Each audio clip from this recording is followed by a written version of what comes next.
Hotep, cher Kamit, aujourd'hui je vais parler avec vous de l'influence négative des loges dans les traditions négro-africaines. Vous savez, en ce qui concerne les loges, plus particulièrement que ce soit les loges rosicruciennes ou les loges maçonniques, le principe est le même. Dans ce type de loge, je vais dire ici à caractère iséfétique parce que le but dans cette loge, ce n'est pas l'évolution de la conscience. On peut parler de Jésus, on peut parler de la Bible, on peut sortir de la Bible, hein, et ces gens maîtrisent très bien la Bible. C'est pas ça qui doit vous occuper en fait. Comme on dit souvent, parfois se juger l'arbre par ses fruits. Donc vous avez déjà la première vidéo. Ici, dans la première vidéo, vous allez voir le roi du Ghana, un roi assez populaire, entre guillemets assez puissant. Certains gens disent que c'est l'un des rois traditionnels les plus puissants qui restent. Voilà. Et voilà, vous voyez bien l'accoutrement, les symboles traditionnels, tout est bien appliqué, n'est-ce pas? Observez la vidéo.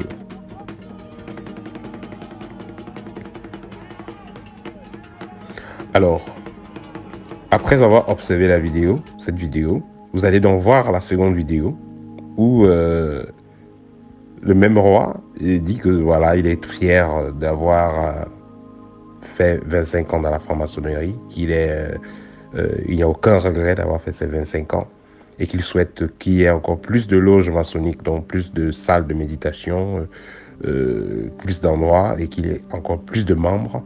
Donc il souhaite agrandir sa communauté de maçons. Et quand vous voyez déjà un chef de village qui vient ouvertement le dire, on a vu des chefs d'État qui étaient dans ça, mais qui ne parlaient pas ouvertement, parce qu'ils se disaient que c'est des histoires personnelles. Mais quand vous voyez donc un chef traditionnel, vous savez, le président de la République, il est là pour un mandat. Il peut faire ses 7 ans, ses 5 ans, il fait 2 mandats, il part, 3, il part. Mais le chef de village est là jusqu'à la mort. Donc, imaginez donc comment ce chef de village va induire les gens en erreur si le chef de village lui-même est maçon. Parce que généralement, en Afrique, la plupart des chefs d'État sont maçons. Si le chef du village, le chef de la tradition dans un pays, lui-même est maçon et s'en vante, ça va plutôt motiver ses proches à devenir maçons. Ça va motiver les jeunes sportifs, les jeunes musiciens, les jeunes commerçants. Ça va tous les motiver à entrer dans la maçonnerie parce qu'on se dit que dans tous les cas, c'est le chef qui est supposé donc les montrer la route. Lui-même est dans ça. Ça veut dire que c'est bon. Vous savez, quand vous êtes maçon, vous pouvez en même temps être rosicrucien, vous pouvez être chrétien, musulman. D'ailleurs, on encourage même la religion quand vous êtes dans ces choses-là. Vous pouvez faire vos traditions étant maçon. Mais vous ne pouvez pas être un anti-kamite, être réellement dans votre tradition et être maçon. Impossible. Parce que les fréquences vibratoires ne sont pas les mêmes. Ici, je veux parler, bien entendu, quand vous êtes dans une tradition et vous faites usage, vous êtes connecté à la fréquence matique de cette tradition-là. Parce que dans toutes les traditions, il y a les fréquences matiques et les fréquences iséfétiques. Vous allez voir un chef de village, il dit qu'il fait le rite des ancêtres, on fait des invocations, ils vont égorger des animaux et tout ça. Il est chef, oui, mais connecté à des fréquences basses. Il travaille avec les esprits des morts. Il peut faire des miracles, stopper la pluie, il peut faire beaucoup de choses. Et il travaille avec les esprits des morts. Et ce chef-là aussi sera le boss de ce qu'on appelle le FEMLA, donc le con ou bien je ne sais pas trop. Donc toutes ces opérations de sorciers où ils vont sacrifier les gens, justement, ce chef-là sera au sommet.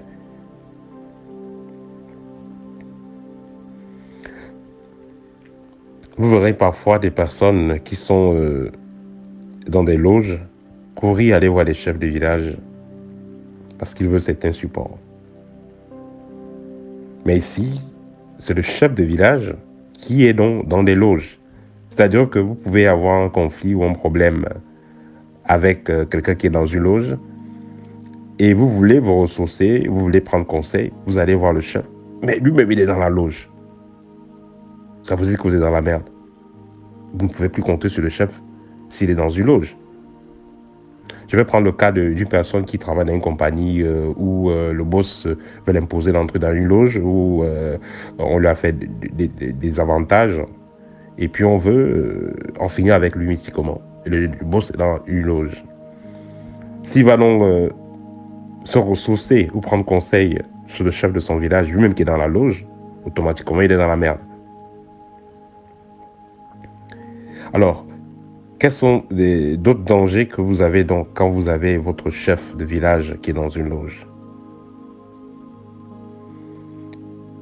Quand le chef de votre village est dans une loge, plus particulièrement une loge maçonnique, la plupart de vos traditions ou les divinités avec lesquelles vous travaillez seront influencées. Vous étiez supposé appeler une divinité X pour avoir un résultat Y. Vous allez faire le rituel, mais vous dire que voilà, en faisant le rituel, vous aurez le résultat attendu que les autres ont eu à faire, mais les résultats seront différents. Parce que justement, on peut garder le nom, mais au niveau des énergies que vous allez mettre en action, il y aura une grande différence. Donc tout sera corrompu. Vous savez, quand vous êtes dans la mat, vous êtes dans la lumière, vous n'avez plus le droit à vous frotter de n'importe quoi. Parce que tout change en vous et autour de vous. Les êtres qui sont là pour vous accompagner ont un certain taux vibratoire et vous imposent d'avoir un certain taux vibratoire. Il y a certaines entités avec lesquelles vous voulez être en contact. Si vous avez déjà versé du sang, vous avez déjà... vous êtes dans une loge X ou Y, vous ne pouvez plus entrer en contact avec ces esprits-là.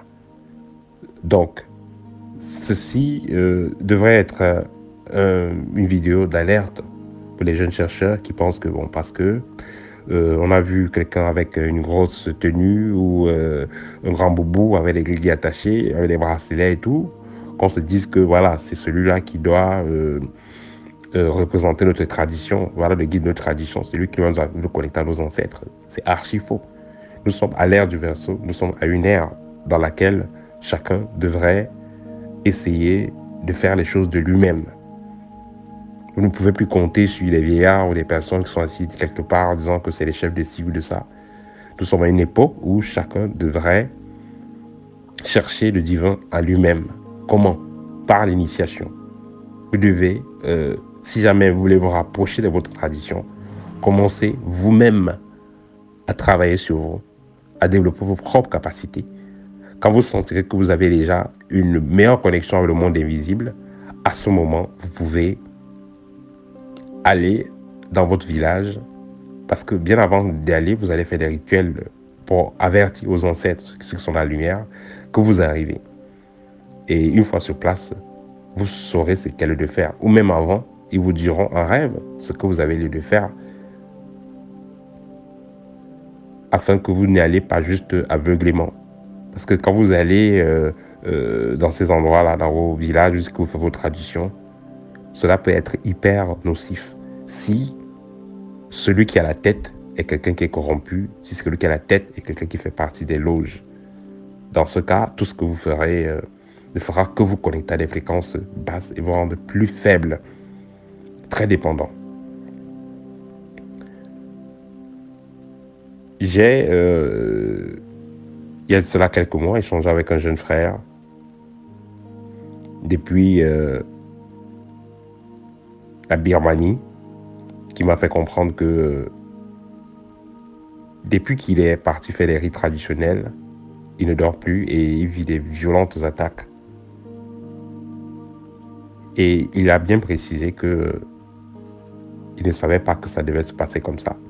Et que il ne savait pas que les attaques devaient être à une pareille intensité. Et quand on fait une analyse, un scanner, on se rend compte que, quand je fais un scanner, je me rends compte que, effectivement, le jeune homme fait partie d'une loge. Mais quand je parle avec lui, il me dit qu'il ne fait partie d'aucune loge. Il a juste fait les rites traditionnels. Et quand on entre dans les profondeurs, on se rend compte qu'effectivement, en faisant les rites traditionnels en question, il s'est mis dans une loge. Donc, tout ça pour vous dire que faites très attention. C'est pas parce que vous avez vu une personne bien habillée et qu'on vous dit que oui, c'est le chef du village, qu'il aura une parole d'évangile, d'être le saint des saints.